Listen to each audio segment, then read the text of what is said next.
So, guys, today I got with me Alan and Brent from the Staple Crew. And, guys, these are folks that we have connected with on a really deep level. Judy and I, first time we met Alan and his wife was at the XRP Vegas Conference 2023. And that was a really great meeting. But in 2024, we spent a lot more time together and stuff like that. Got to interact with Brent here. They did a really amazing, just kind of like a very family casual interview for Judy and I, and they just posted not too long ago, a few days back on their channel. So if you ever want to catch that, get to know Judy and I a little better, you can go onto their channel. And by the way, having said that, guys, like and subscribe. Get over there. You're missing out if you're not subscribed to the Staple Crew. I'll tell you that right now. So, guys, welcome on to the Digital Outlook channel. Thank you Thanks, so Dave. much, Dave. It's just a pleasure to see you again and hang out. Every time I speak to somebody, 'cause a lot of our people are probably your people, They and, are. and know you and Judy well. And I just the way I speak about you guys, it's just like what I saw of your relationship together, Oh, and the way thanks. that you speak about your spirituality and about your Yeah. children and about your life and the way that you like to go about things was inspiring to me as a younger person. And Well, thank my you, dad Brent. inspires me a lot too.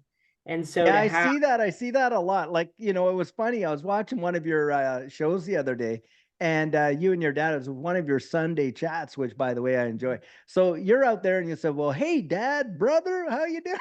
yeah, And I'm like, okay, these guys are friends. They're not just family. So I thought that was we really precious. Alan, I'm really happy that you're in the house with us today, too, because we got something big to talk about, and it's the Chicago Mercantile Exchange, the benchmark listing for XRP on there. And I want to get your take on that because, guys, you may not know. And I'm going to ask Alan to give a little bit of his history here. But this guy is a major trader from days gone by. In fact, now let you tell it. You tell your history there, Alan. Well, gosh, I started. I really wanted to become a stockbroker when I was a young man. I was working like a dog. I was a grocery store manager as a very young man, right about the time Brent was born, actually, back in the mid '80s. And I was taking the Series 7 exam and doing the whole thing and really getting into becoming a stockbroker at the time. And then the '87 crash hit right when I was tackling that and I was changing jobs and everything. So '87 was a bad deal for me. And I just sort of lost my passion for it, if you will. But I always loved economies and loved understanding and what makes them work and why they tick and where the corruption is, where the manipulation is, who's moving what numbers and how they move Right. it. And I met, as you guys know, I went on to be a yacht captain and I met many, many very famous people. And most of the people I met, for whatever the reason, they were all bankers. And there Mm, were so many of them. I had three bankers in a row.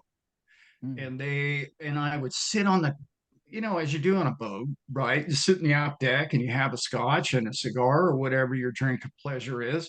And we would sit back there and for hours, sometimes wait until the sun came up, just talking about money and how you got this and where you came up with all this. Well, I ran into this Swiss banker mm-hmm. back in, I want to say it was like 93, Okay. 94.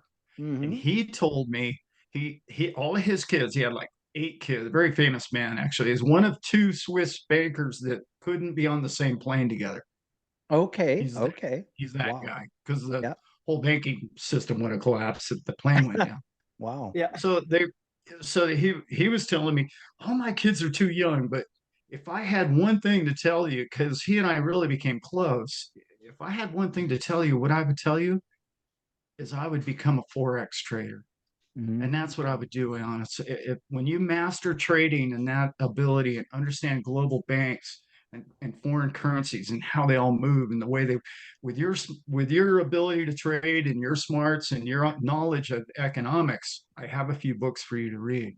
And by Mm-hmm. the end of reading those books, I said, "Well, what's a good trading platform?" And then he was strictly a scalper. Okay. Those of you What's that? who know the What term. is a scalper? What's a scalper? A scalper is somebody who's trading. The first 50 years of the stock market, we traded what's called ticker tape. And the Hmm. ticker tape would, the ticker tape parade, and it all goes through the year. It came out print, and it would show you the true volume right at that split second moment. It's Okay. moving, the price is moving, and you can judge it by how fast the ticker tape would come out of the machine as to whether it was going up or down, or if it was a Hmm. flat market. Just Okay. old school. Yeah, that's So interesting. we had what was called Quotron machines, which was very still dated, but 80s and 90s, and they would do the same thing. Well, now we have all these charts and graphs, and it'll tell you volume at the bottom of the screen. The idea of being a scalper is that you are in the moment of the trade and the movement of the direction. Hmm. The beauty of it is that, let's say a long trade for me was 2 to 3 minutes, Oh, sometimes 5. wow. Wow. Yeah. The beauty is if something catastrophic happens and you're trading a 1 hour chart or a 3 day chart, you're in trouble Hmm. because you're at risk, you're more vulnerable, your trade's open for a longer period of time.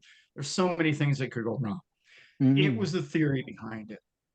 What it really taught me was to look for the next up and coming stock, or back in the Hmm. 90s was .com. So Okay. we Right, right, started right. looking because they had the velocity and the volume constantly every day was going up. Hmm. Nothing reminded me of that until crypto came along. And Yeah, when crypto okay. came along, I went, oh, this is just like the .com. We're going to trade it just like the Yeah. .com. And essentially what you do, now we Hmm. all know this because we're all in crypto now. Yeah, yeah, yeah. You get your backstop is the short going Yeah. down. Yeah. You know it's going to go up because of adoption over Right. time. Over So time. why would you short it? You're not going to short it. You're always going to find a long. So you Right. position yourselves whenever it dips or takes a bad turn in the market or bear market, as we know them to Yeah. be, and you Yeah. load up And you like load you up. did, You load up. Yep. Yep. and That's you really what, load up. oh my gosh. 13 months, So 13 months from when we got in to life change for us. It was truly phenomenal. So no, now taking that experience that you had and you saw the crypto bubble come into play, when did you start really getting in and what were the assets that you were looking at initially? I started studying it in the middle of 2016 or Okay. 2016, Okay. and I really did my homework. It's kind of a fun little quick story. My brother called me up and said, "Hey, what do you think of this Bitcoin thing?" Yep. Because I'm kind of known in my family as the economist guy, right? Hmm. And I said, "Oh, that's just bogus. Don't buy any of it. It's ridiculous. What are you thinking? Cryptocurrencies aren't for real and whatnot." And I Right. can remember getting off the phone and saying to myself, "Well, Alan, you weren't very forthright or very honest with your brother. You don't know anything about those things. You just gave him advice without knowing a damn thing about what you're talking about." And I'm Yay. not that guy. So I said, Right. I gotta come clean and call him up and say, "Hey, I'm gonna research it. I'll figure it out." And then Okay. once you pull that manhole cover over Oh my gosh. and you Yeah. start looking down at that Yeah. It's like hole, rabbit well, holes upon rabbit holes. uh, Yeah. Uh-huh. it's it's been well, Brent will vouch for me. I Yeah. study it anywhere between 4 to 6 to 8 hours a day, every day since. Like Wow. I don't Wow. take days off, So and it's been. now I want to throw this at you because we've got a new chink in the armor, if you will, Mhm. is the whole CME. Now, seeing XRP being benchmarked on the CME, I mean, we know that it's already in the derivative market. I mean, you see volume coming out of that for XRP. How do you feel this whole CME listing, like and just the timing of it, its implications? I want to get your take on that because you have a much broader understanding of that world than a lot of us do. I think it's in a nuanced way. Okay, I'm not going to go with what everybody's talking about. I'm going to tell you what it really Mhm. means to the inside trader of me. Yep. It's really a commodities exchange. That's what the Mhm. CME has always been. Okay. Mhm. So when you understand that it's principles, Mhm. and it's staples, if you will. It's the Ah, foundation of networks that everything is built upon. We need that market to be whole, sound, and solid, less manipulated, less speculative, if you will. However, when you're on that exchange, that means you're legit. mhm. You're you're not just a .com bubble anymore. You've Mhm. made it to the big leagues in a sense that, in my opinion, it's even more important than having an ETF. Okay. That's what it That's meant that's to me. impactful. Okay. Yeah, on a fundamental level. Yep, Yeah. yep. Now, where do you think future impacts? Because to me, it's almost as if they're getting the infrastructure in place to really actually apply a lot of what's going on. It's like the rails are being set. So, you've got it now in the CME, you got all these things going in, you see this adoption happening. Ultimately, Mm. at some point, there's going to be a transitionary event that's going to move us, I think, more rapidly into this digital asset, economy with distributed ledger technology, of course, being at its core, XRP being one of the, premier distributed ledger technologies being utilized. What do you see for future of markets? You know how Larry Fink had said, "Hey, tokenization of securities, on and on." How do you think that's going to go?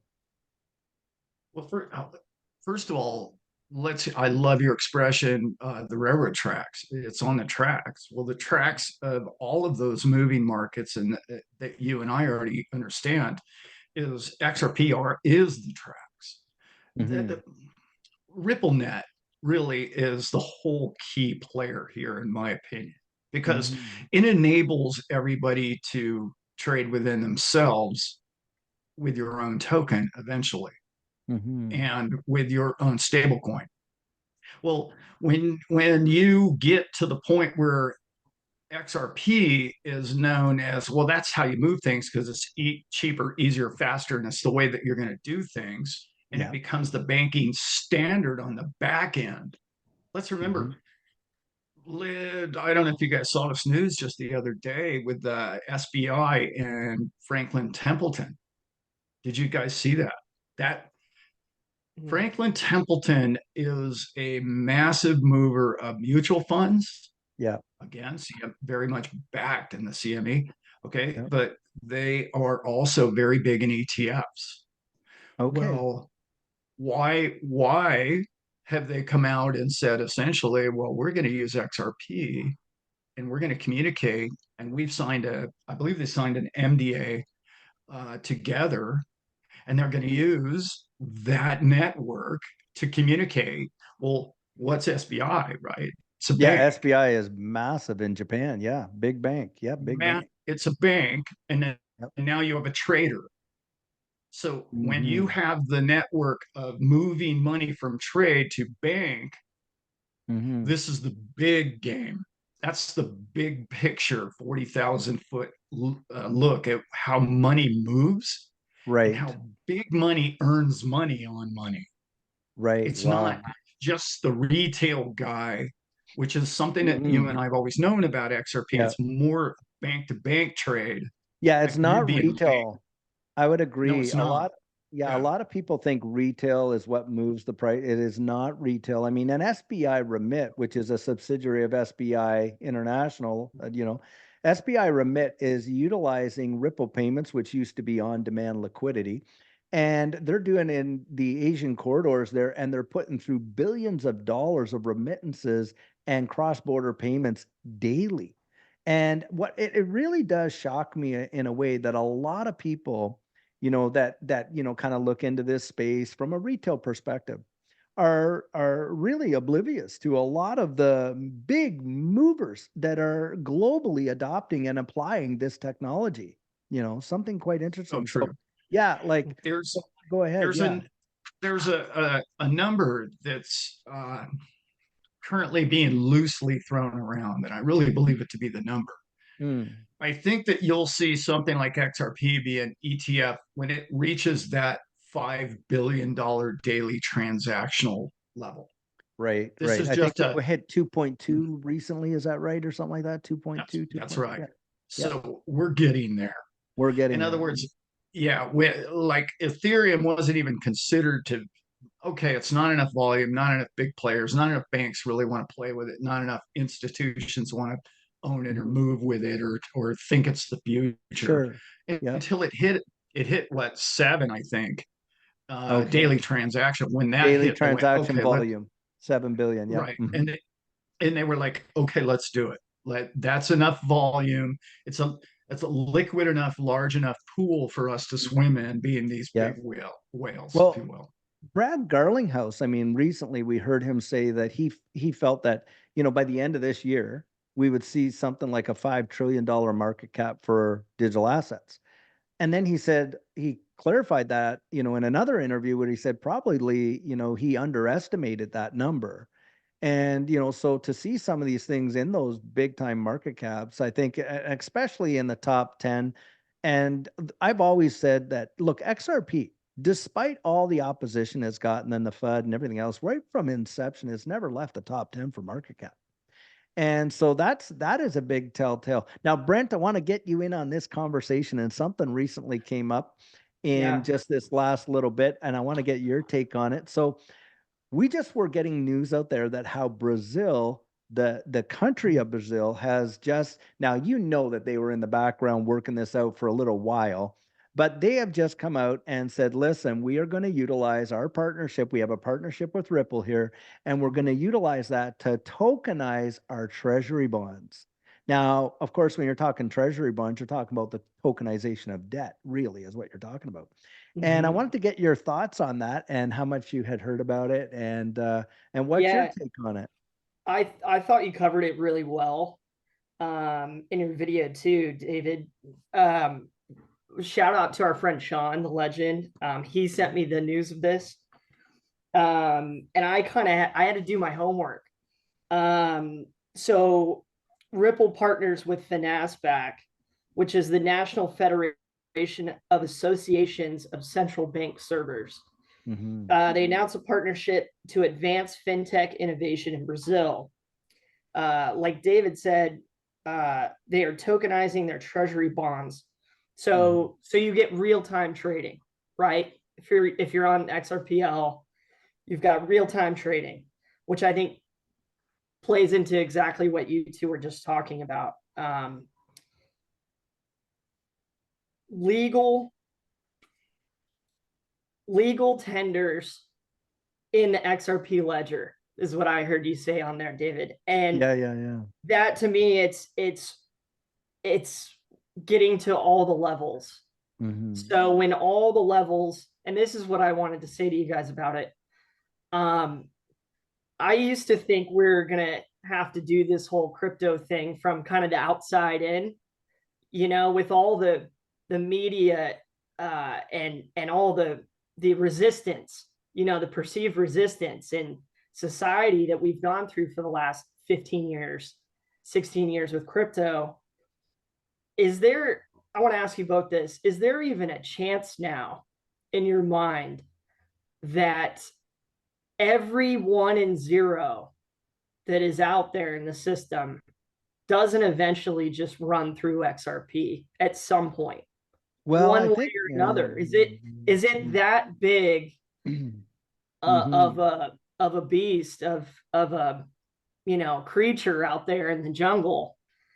Um, and that's what, when you see news like this, it's like this is this isn't the outside in where we're all just trying to make blockchain work and we're holding on to it. We Right, slowly right, adopt it within each other in society.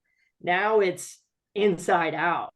right. I It's think I think what we're it's seeing, yeah, is a psyop in a way, because I know a lot of these big institutions downplayed it, naysayed it, you name it, practically from inception.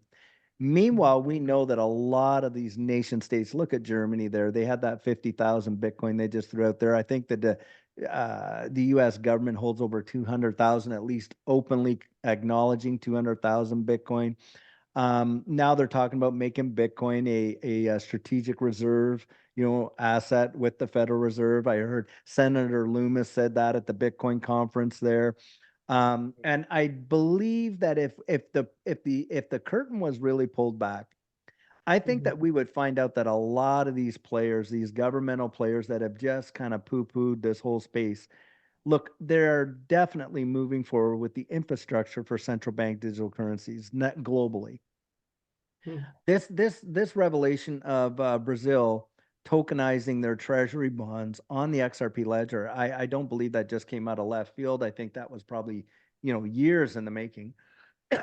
And to your point, I think that you're right. I think all the ones and zeros eventually, and this is how I look at it. I think there will be a seamless interoperability network between a number of these distributed ledger technologies, primarily a lot of the ISO 222s. So you got Hedera Hashgraph, XLM, XRP, various ones, perhaps even Cardano, I don't know. But Yeah. basically, I do believe the big piece is going to become when you're going to have a number of these networks that are going to be utilized by major institutional players, which we know that they already are, right? We're seeing at national level. It's amazing.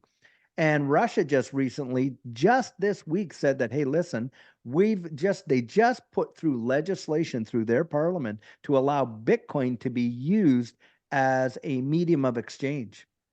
Now, they didn't call it legal Yes. tender, but they're saying, hey, we're going to let it run right alongside our legal tender when it comes to business to business. You got peer to peer. Well, now we're talking business to business transactions.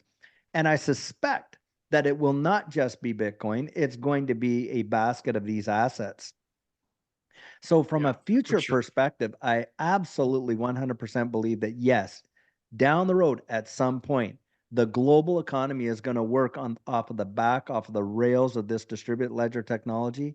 And in my mind, zero doubt that Ripple and the XRP ledger is going to be at the heart of that. It's going to be something phenomenal. Bank of International Settlements working with Ripple to solve what? The interoperability issue between central bank digital currencies. Because remember, CBDCs are closed ledger systems, right? So it would be like if you wanted to send your Bitcoin over to Cardano, well, you're going to lose it, right? Because the different networks. So you have to have a bridge asset between those.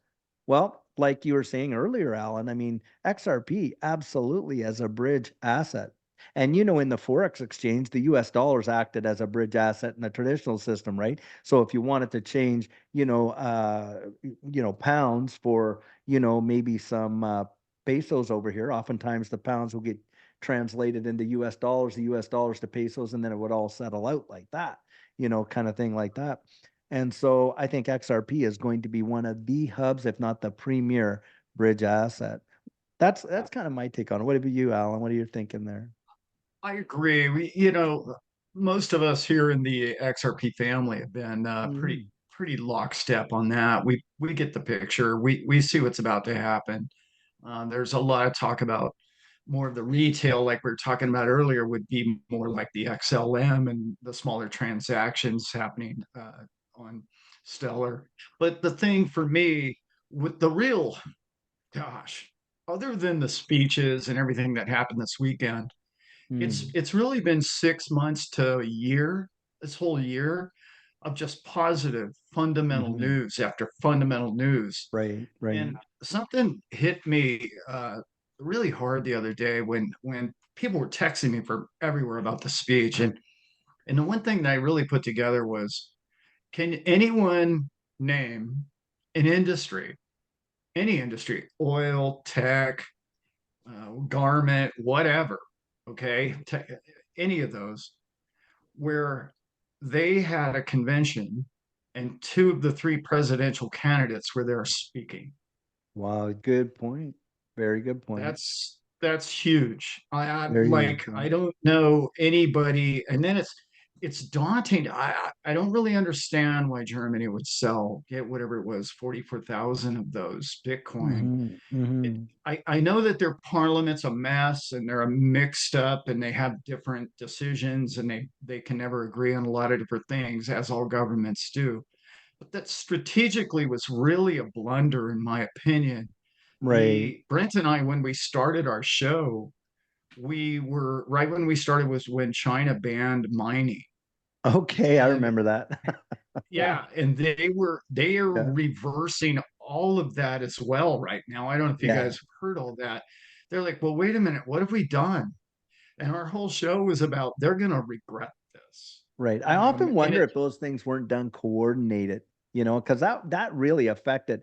Of course, with the Bitcoin ETFs recently being purchased there and being spot ETFs, they had the whole Bitcoin. And I often wondered, like, I mean, I can't imagine this massive amount of Bitcoin coming out and being dumped the way in which it was on multiple exchanges simultaneously and being me too. sold. It Yeah, just to me, I just thought, no way would this was this done in isolation when you've just had this massive run up with the ETFs, and they know they had big time players in there investing. So I wonder, what the MO was behind that. And I thought about that too. I thought this just doesn't seem like it's just, well, we need the money kind of thing. I mean, Germany's a massive international industrial power. And yeah, they don't need to generate revenue by dumping Bitcoin like that. So I often wonder sometimes, and this is the manipulation piece sometimes I think that we run into, you know. mhm, But it's a yeah, good observation. I think what you said there, like, these are the same people that were staying away from it with a 10-foot pole. Remember what Elizabeth Warren had to say about most of the people here in the digital asset space were either tax cheaters or fraudsters and all this kind of stuff. And she just said that yeah, not too long ago. And it just Yeah. seemed like all of a sudden, bang, there is a massive heart change to the point where they want to now hold Bitcoin as a strategic reserve within, it just I really just think that, we are just getting played in a way, because I think really, they're ready to become public with it now and send yeah, it because they know where they're going and they've got a lot of the groundwork laid. And it just seems to be what they do every single time. Now, I want yeah, to kind of because I want to get a segue because on something you said there. You and Brent started up your channel at the time when, you said China was talking about banning Bitcoin and all that kind of stuff and things like that. And I want you to give the audience a little history about this channel, about the Staple Crew, about you guys working together, father and son, because hey, that's not a usual deal in this space. Most of the time we're trying to talk our family into it and they think we're the nuts. But you guys, man, you have a really great cohesion. You obviously have a great love for one another, but you enjoyed this together in a big way. I want you, Brent, tell me, how has it been? How did you guys get in there? And because a lot of young guys, man, they want to say, well, Dad, I really love you. You did great. I enjoy all the things you've sown into my life, but I want to carve my own path, and away they go. So I want to yeah, hear that story. You really nailed the point, David. We're friends. My dad and I have always been friends, and he made a point of that, in my whole life. And and so I became the person too that became friends with all of my parents. I have incredible step parents as well. And that one of the biggest strengths of my life, to have that kind of situation and to be an only child. um you know it I wasn't I would say spoiled. I was spoiled with love. Oh, that's And, sweet. and That's so good. that just makes you the kind of person that's like social. and Yeah. uh and my dad is extremely social, and has many different interests like I do, and so we have that in common. Yeah. And um to go back to like the forex thing, we're in his garage in Pacific Beach, Yeah. and he's got a whiteboard, and I'm not kidding you. He explained forex trading to me in like 10-15 minutes, and it just clicked. It just Wow. clicked. I was like, holy smokes, like this is totally doable, man. He's like, I know, like we should be doing this. And back then we were kind of, we say it on the show a lot, we were kind of tinfoil hat guys, because Okay. Yeah. Hmm. we did a lot of looking into, the history of the world and governments, and how, I heard you give a brilliant take, Dave, on your video about the term limits, and everything that you said about that, is I just echoed it. It's like, yeah, this is all nonsense BS. If Right, if right, if right. they're talking about changing something in the Yeah. system, you better watch out for your liberties. And so we became those people. Is like, okay, how do we take a 40,000-foot view of Mm-hmm. whatever it is that we're looking into? And my dad had the great, the foresight. He's an economics guy, and Mm-hmm. one of his great passions, and he pointed me down that road. Mm-hmm. And a lot of my juice to get into it was like the 07-08 crash. It's like, what Mm-hmm. is going on that could make the global economic system this unstable? What were all Right. the players involved? What were all the chess pieces? Now what do we look for going forward?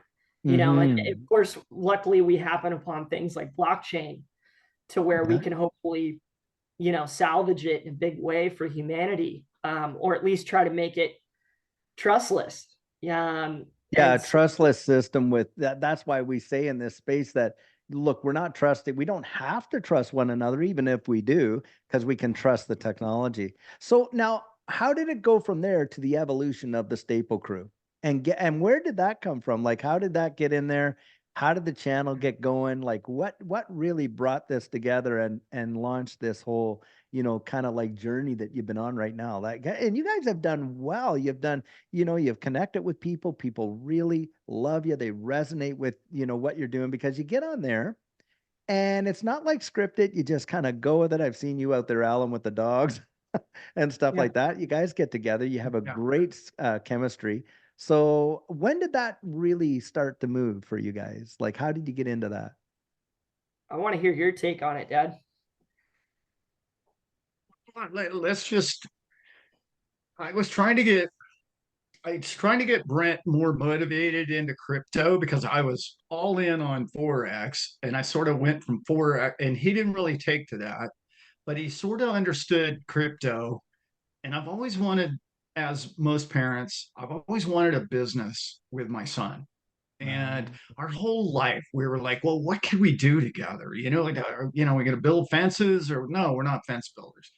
Well, we're boat people, so I'm a young captain, obviously. But when we ended up working together on the boat and stuff, it was like, well, okay, he wanted to get into that. He was thinking about getting into boating. Well, I knew the bad side of boating is that means he's going to travel all over the world, and I never going to get to see the kid. So Uh-huh. I was like scrambling almost to make sure that we could find something we could do together, even if it was just Right, socially online. right, And right. one of the things that really hit me was there's a guy by the name of Ivan on Tech, and Right.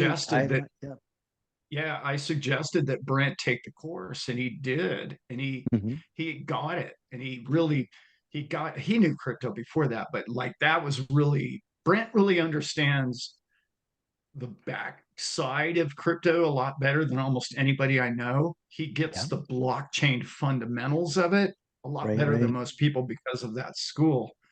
Yeah. Well, he and I went to a show in Texas, and it was a Bitcoin show in Texas.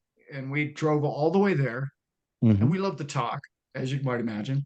Yeah. So No, he and it's I, great. father and son, and 25-hour drive from our house there, and we just talked the whole way about what do we want to do with our lives? What are our goals? What would be really cool? What would you, if you could see yourself 5 years from now, what would it Great look like? conversation. Great conversation. Yep. And we have those with each other all the time. Yeah. And what I walked away from that show was when multiple people said to me, well, Alan, you know more about crypto than the guy that we came to see the show to watch. Like, what do you got? Oh, he's your son. Oh, I was talking to him for an hour. Like, he's a really great guy. You guys Yeah. should. I can't remember if somebody suggested it to us, Brent. I think somebody said you guys should do a YouTube channel together or something. The Yeah. whole 25 hours back was like, how are we going to do that? What are we going to do? How do we Awesome. do it? What do we Yeah, do about it? What Yeah. time yeah. frame was that? What year are we talking there? Just for We're 2020. September will be 3 years for us. So, wow. Wow. yeah. So it Yeah, was we're right. into It two and was a it half. was Yeah. it was about 3 years ago. What? Wow. Wow. Well, Uh, I'll tell you, when I've like, cause I'd be watching you guys and stuff like that. And I thought, wow, these guys really have a great approach. They just have a connection, with people. They have a connection with one another. I think that's what really resonates with people in this space. They want really genuine people that are not just out there, saying, well, and just trying to sell them something. I think they get from our channels that we really do believe in what we're saying. We're hey, we're right on board. I always love to tell people you're getting my 100% biased opinion, and but why I got it. Now, the thing I throw out there is, hey, I can share with them my convictions. I can't give them the confidence. The confidence comes when they go out there and do the digging themselves, right? I think that, Right. having Brent take that course, Alan, was probably ingenious because, of course, it kind of cements it. And even though you do have, exposure to some things, sometimes you don't really know. It's like standing by a swimming pool, but have never had jumped in or have never dived off the high diving board. You've watched it happen tons of times, but you haven't done it yourself. But boy, the time when you get up there yourself and you're ready to take that dive, it's a whole different story. And I think that's what it's like. And so that part, I see you guys have succeeded so well in really conveying that message. And, especially in an area where trust is a big issue, isn't it? In this space, there's so many scams, so many rug pulls. And, I don't know if you got, I'll tell you what, I have fallen victim to a bunch of those things in my journey. I had been rug pulled and, scammed and things like that. I guess I should ask, had you guys ever experienced any of those kind of things too? Have you, experienced any like big setbacks or scams or things like that you kind of, when you went through your journey here, did you kind of get hooked into any of those? Oh yeah. how about you, Brett? You Yeah, start go with your. ahead. I want to hear them. I think we'd love to hear them. Oh, It happens to Tell the us best one of that us. tell it without getting into all the nitty gritty, but just tell us Yeah. one that one of the ones that stung you the best, I guess. um, I'm not a bigger part of the show because we got into one that we're just like, okay, this is too good to be true, right? It's too good to be true. And sure enough, once Yeah. it's kind of that wisdom that you learn, I think, in making Mm-hmm. trades and the way the world works, where if you've heard about it, like if you haven't been in depth researching it, Yeah. but if you just hear it, you're maybe a little too late.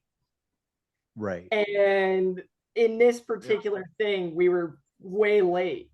Mm. And I went pretty big on that. And Brent had to go back to work. Brent Brent had to go back Oh, to it work. was that Yeah, bad. Oh big my God. time. Yeah, yeah. Wow. Wow. But That happens though, and it has happened to a lot of folks. Alan, what would be one of your, be it from a trader's perspective, because of course you've got that experience. What would be one of the biggest pieces of encouragement? I won't say advice, but I would just say encouragement to folks that are just, new into this space, or even some that have been in it for a while but haven't been traders, because a lot of us, are hodlers, right? Yeah. What would be something that you would say as something to That's watch out for? well. I talk about this a lot on my channel. You need volume. Like we talked about earlier, if the big fish aren't interested in your bait, you're not going to catch a big fish. That's just kind of Good how it point. works, right? But Hmm. so I like to stay in the top 10, and I mean top 10 in volume, the top Mm, 10 coins at the top. Is mm, probably your safest bet. With We're so early and we're so new, and it's such a new nuanced product that mhm. you have to be in the top of it. Okay, you don't want to coin number 500. Sure, a lot of people are making a lot of Ponzi money that way. I get it, but that's Mm, not a true solid investment. But Mhm. the biggest advice I have to give everybody is do your research. Find Mhm. the coin that resonates with you, that has fundamental use case going forward, and has a staff or a group of people who have either done something before in their life or they're good at what they do now, and they have a Mhm. team and they have open doors. They have a Mhm. use case product base for where they're going to use the product they designed, not just Mhm. in theory or concept. It's been Right, proven right, out. right. Not just And speculation. then buy it and sit on your hands. Don't Mhm. trade it. Do Okay. not trade cryptocurrencies on a 24-hour unless you're an experienced trader. And I'm going to tell you that 98% of all people that try to become traders fail, Yeah. because it's not because you bought the right or wrong product. You fail because emotionally you are not capable of trading against an inanimate object like a computer. Your Mhm. emotions will destroy you in trading. And that's why I don't recommend it. I traded Wow. for many years and now I Mhm. don't trade anymore at all, because the stress level, the Mhm. annoyance, the staring at the screen all day. I could teach charts and graphs and all of it all day long on my channel. Right, I right, don't at right. all, because you have a busy life. Mhm. You need to do homework on fundamentals, because you're way out ahead of this S curve. And again, the only thing you need to do when you're in the lead position of nailing the right future product Yep. is sit on your hands with ownership and own it. And don't dilly dally around. Mhm. Like, Yeah. everybody makes bigger mistakes. The only thing I've ever lost on, well, I shouldn't say that. We got catfished. We get, if you want to Yeah. call it that, we got fished Yeah. once or Yeah. twice yeah.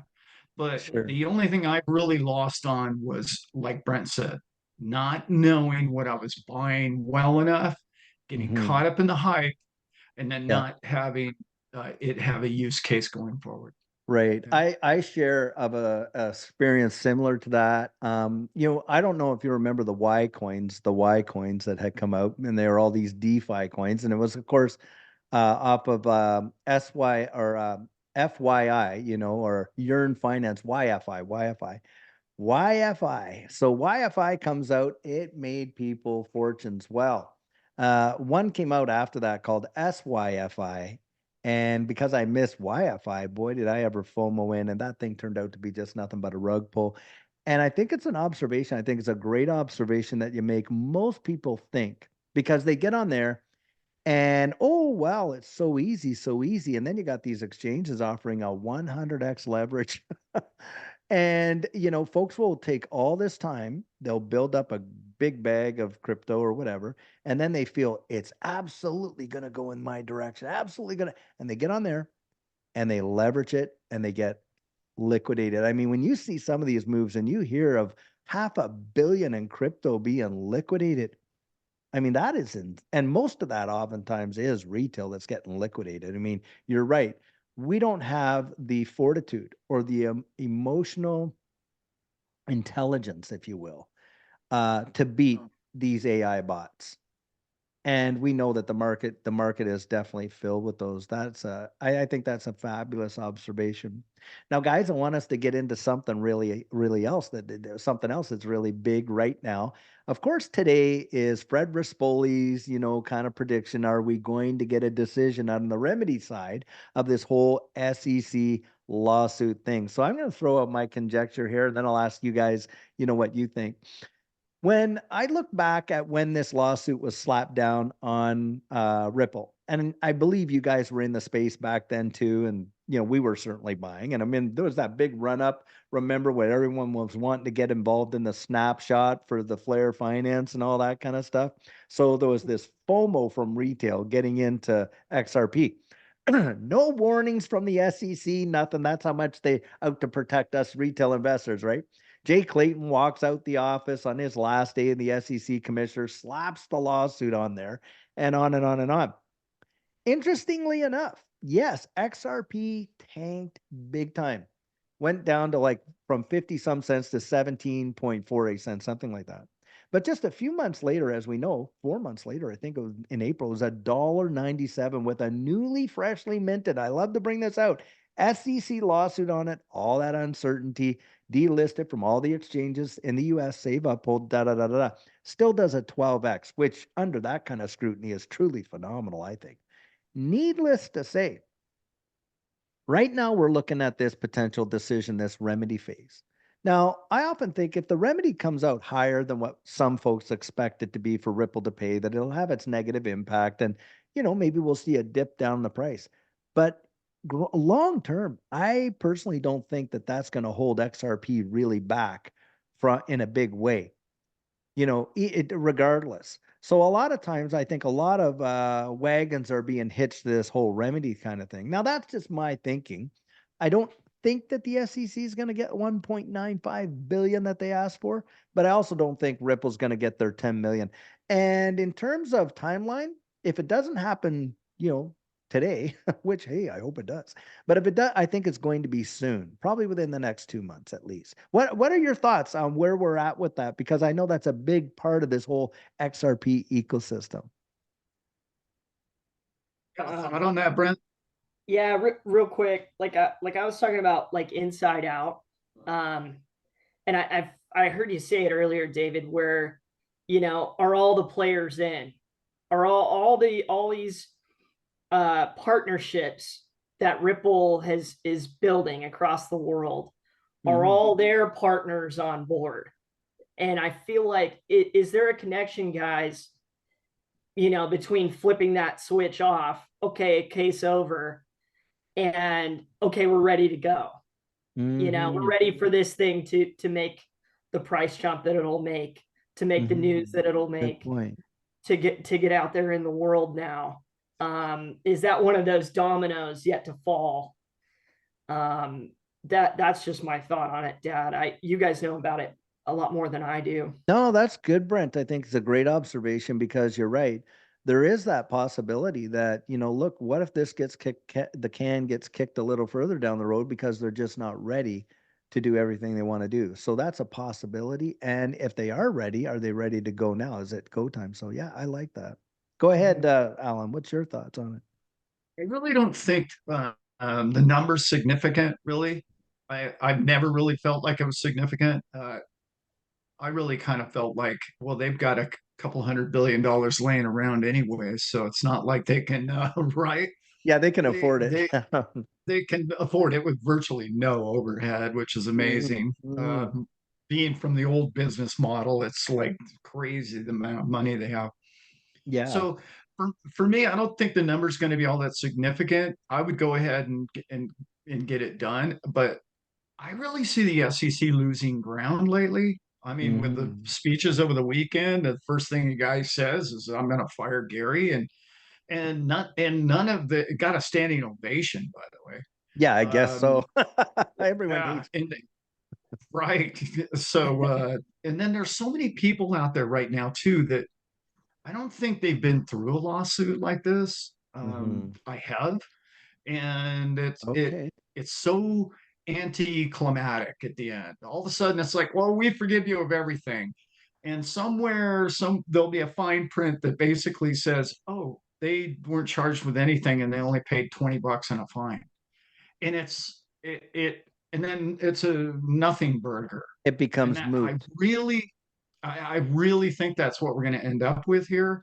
And the only Okay. people that are going to even know that it even happened or existed are the XRP family. Yeah, those that And have been paying Yeah. attention, right? Yeah. No, that's a good we've put observation also. we've put a lot of emphasis on all these NDAs. They have, oh, I've heard the number 1,700 NDAs have been signed, and they can't acknowledge any of their affiliation with the Ripple company until the lawsuit's over. And we make it sound like, well, that day that they say that, all 1,700 are going to say, I'm all in on Right. XRP, and it never works quite like that. So Sure. I'm thinking it's not going to be a big I deal. think that's very practical. I agree. I think that once the lawsuit's over and all the dust, because look, the SEC is going back to court to revamp their notice of motion against Binance, where they designated in the first notice of motion all these various assets as securities. Well, now they don't Yeah. want the court to rule on that because the court might very well come back and say, nah, we don't think they're securities under the classification of the Howey test and da da da. And they don't want that law. So they're out there amending their notice of motion, or at least putting forward that they want to strike all that. Well, Garlinghouse made a very strong observation in saying, listen, they don't even know themselves what's a security. How are they, and the disingenuousness of it is the Really. whole regulation by enforcement. And I think that what you're saying there is probably what's going to, after all the dust settles, the fanfare is going to blow over, right? It's Yeah. not going to be like what everyone says, oh, and you got, Max Kaiser out there when he was saying XRP for sure is going to be classified as a security, and it wasn't. And, on and on and on. And the chatter is going to come down quite a bit. It's at that point that I think you're going to see the regulatory clarity piece come out in a big way. We've recently had the Financial Innovation and Technology for the 21st Century Act go through the House, 71 Democrats at a very contentious period in history. And in an election year, crossed the floor to support this Republican Yeah. bill. That tells you where digital assets are on the political spectrum, massive. And of course, like you just pointed out earlier, I don't know any convention that anyone would show up where you get the presidential candidates running for office, you know, in there at that time in that conference, and that was big, big, big. So it shows where we've matured. And should this thing come Mhm. out, should we get a decision and all the dust settle and everything Mhm. like that, then I think it's going to be business as usual. And really what you're talking about there is okay, pick your horses because the race is on, you know, and it's going to be win, place, and show. And at that, I agree. that's kind of I Yeah. think down the road. And but having said that, what's going to happen when the regulatory piece comes in, right? I've oftentimes said that the risk is going to drop. The risk is going to drop. With Yes, that, the it will. reward. And so for those of us like you and I and folks like us that have, kind of got on the raging river when the risk was Mhm. high and we could have capsized and all that. And then we get the smoother waters, using a boat analogy. I, you know, I I, mean, it's going to be smooth sailing, I think, for us, and that Very. kind of thing. So And yeah, like I have a follow-up to my answer as yes, go ahead. well, and it's really what I was leading into Yep, is everything that you and I have talked about, and all of that is those are what we call fundamentals, right? In a yep, basic platform. yep. That those are fundamental issues. But what we have to understand is emotions, right? Emotions and bots and algorithms actually going back to the person who's trading on their laptop, they're emotional. Okay. Mm-hmm. So bots and algorithms trade technicals. Well, the Mm-hmm. technical trading has gotten more and more complicated, but Mm-hmm. a lot more accurate over the last few years. So the Mm-hmm. second half of my answer would be the most important thing that we're at right now is price. And Right. that price level being, well, it was at 65 cents this morning, but I know it's dropped down a little bit being A little XRP. bit. Yeah. It's, yeah, just a little bit, but that 70, I've done a couple of videos on this. That's now it's a little lower now. It was 75 cents, but 70, 71, 72. If it can break that with any kind of momentum, it's not going to matter what the judge says. It's not going to matter what the fine number is. That is what you need to look at So you because think that sentiment will technical, technicals and sentiment will drive it anyway?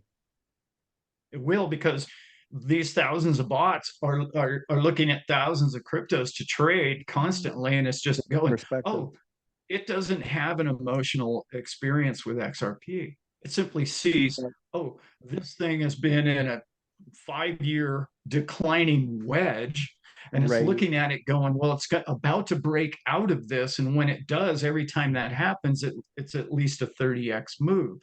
Well, So when from you a know that, probability standpoint is what you're saying, yeah. it's a technical probability that when it breaks out, it will explode like it did. Remember when it was 3 cents and it went to $3? Yeah. Wow. That is coming.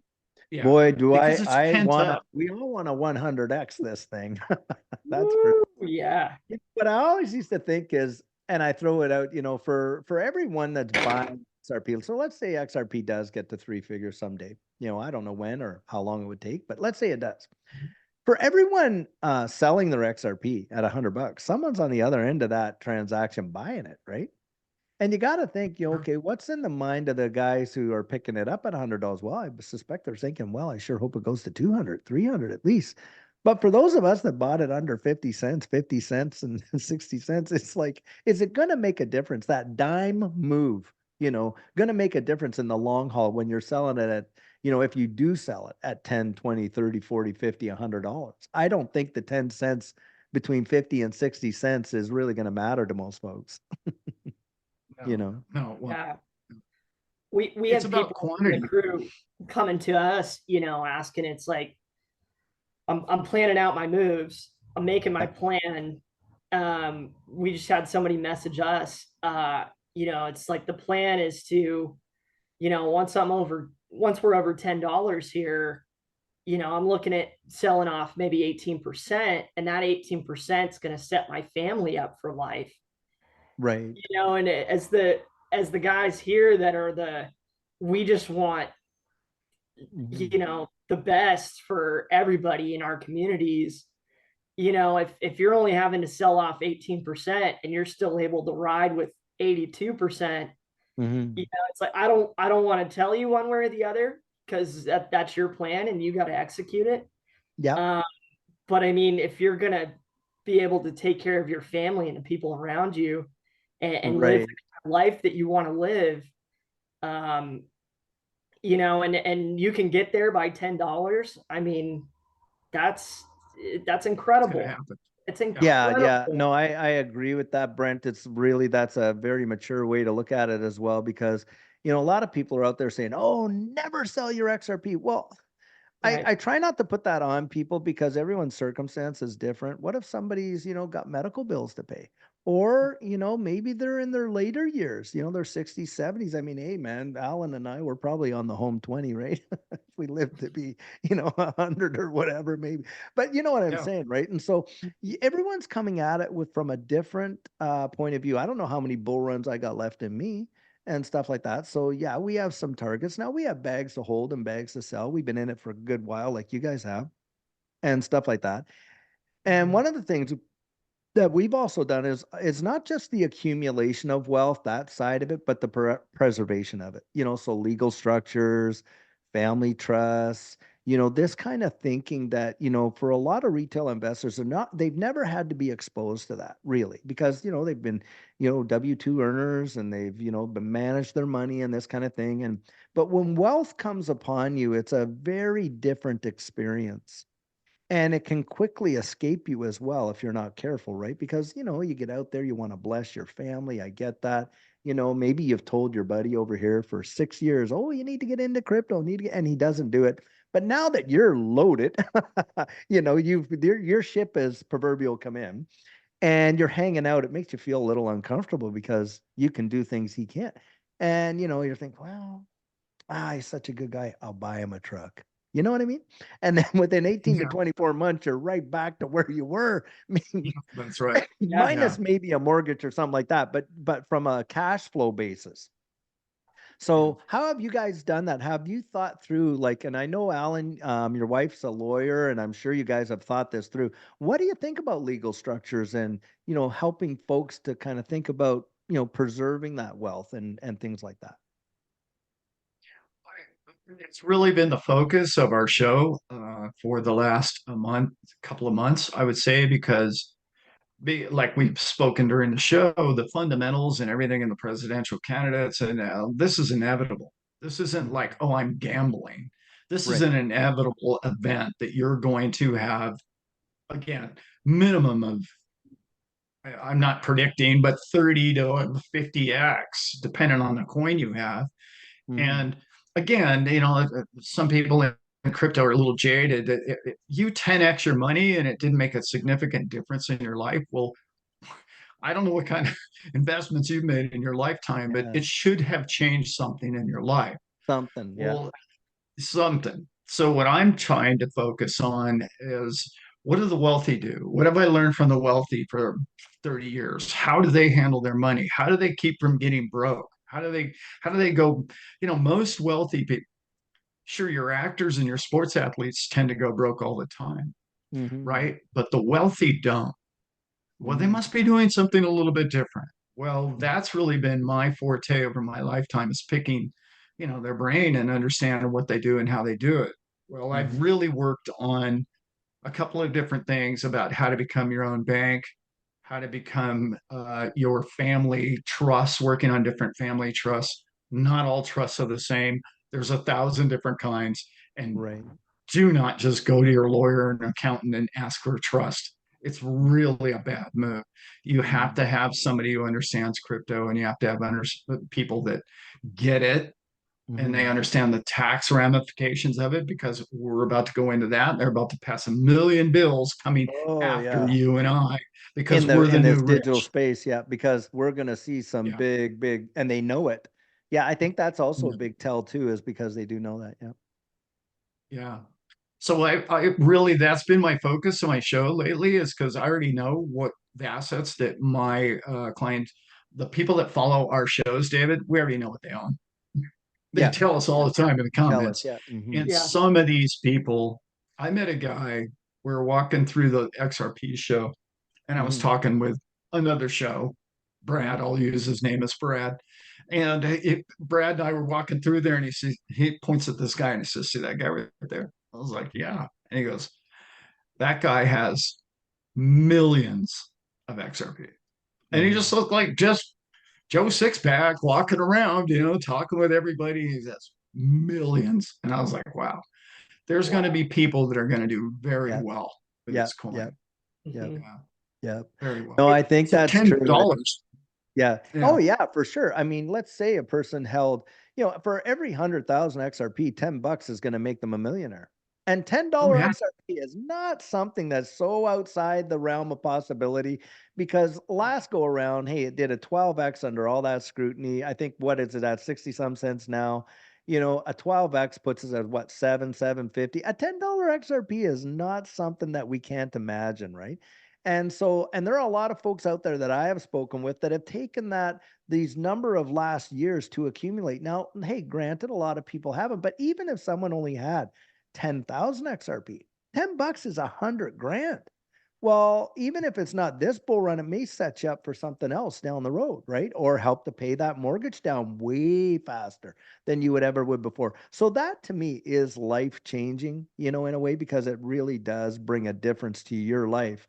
If you're on your last $100,000 worth of a mortgage and you can wipe that thing out, save yourself 10 years of payments, that's a big deal. That is a big deal. So, well, guys, I'll tell you, I've enjoyed it. I think this has been an amazing conversation, and I want to open it up to you that, like just some final thoughts and things like that. One thing I love about you guys is the fact that you're out there and you're delivering this information as much as you can without even, it's not even costing folks a penny to get it, Mhm. and the genuineness of it. I mean, you can't buy this kind of experience, and if you can, Sure. if the average person can, it's going to cost them thousands to do it. You know what I mean? Yeah. Thousands of dollars worth of, experience, that just, perspective that you're not really going to get if you've never been exposed to those kinds of circumstances. Certainly, Alan, in your situation, being a trader, understanding markets, things like that, and having the ability to sit there with billionaires, well-known billionaires who are literally, for hours having these conversations, being a yacht captain. And oh, having finally said that, so do you have your yacht picked out, the one that you want when you retire from all this? We, No, we I, we've worked on boats enough to know that maybe it's not a good investment. yeah, it's Better to lease one yeah, than to own it, I suspect. that's Yeah, it. exactly. Yeah. Depends That's on a how good well you do. Yeah. Yeah, no, that's awesome. Well, hey, what's some final thoughts for, all the folks out there and stuff like that? Go ahead, You Brent.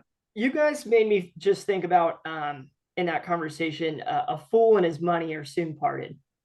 And in this discussion, we talked about, our how we got into a scam or how we got into the wrong thing at the wrong time, or and the importance of doing research, or we all call it due diligence.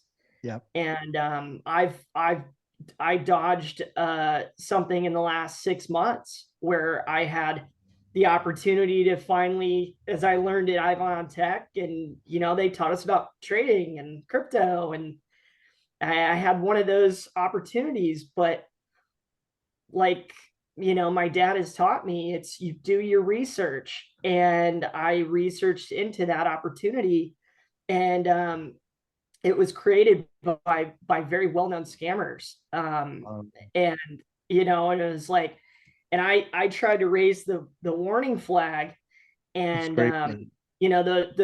those friends and people that got me involved were too emotional to even care or to even look Oh, into it. They almost looked the other direction. And to my dad's point on, the last couple months of the show, we've had people come to us with these other opportunities, and it's, how do you insulate yourself once Mhm. your plan is successful in crypto? Mhm. You get to your $10, and you're gonna sell your 18%.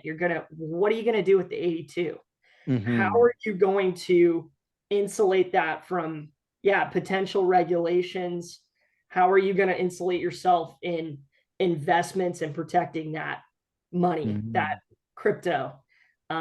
What exchanges are you going to use in the future? All those things. Do your research. Um, and I Mhm. am so motivated by the two of you. You two are my go-tos. I absolutely love watching my dad's videos, Yep. and he's really made this thing happen for us.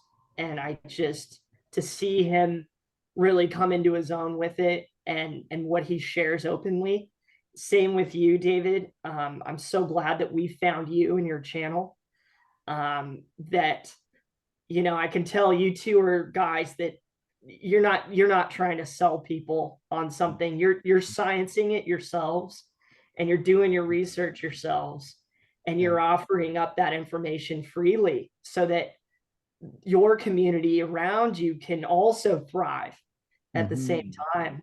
And so as a community, we're doing that for each other.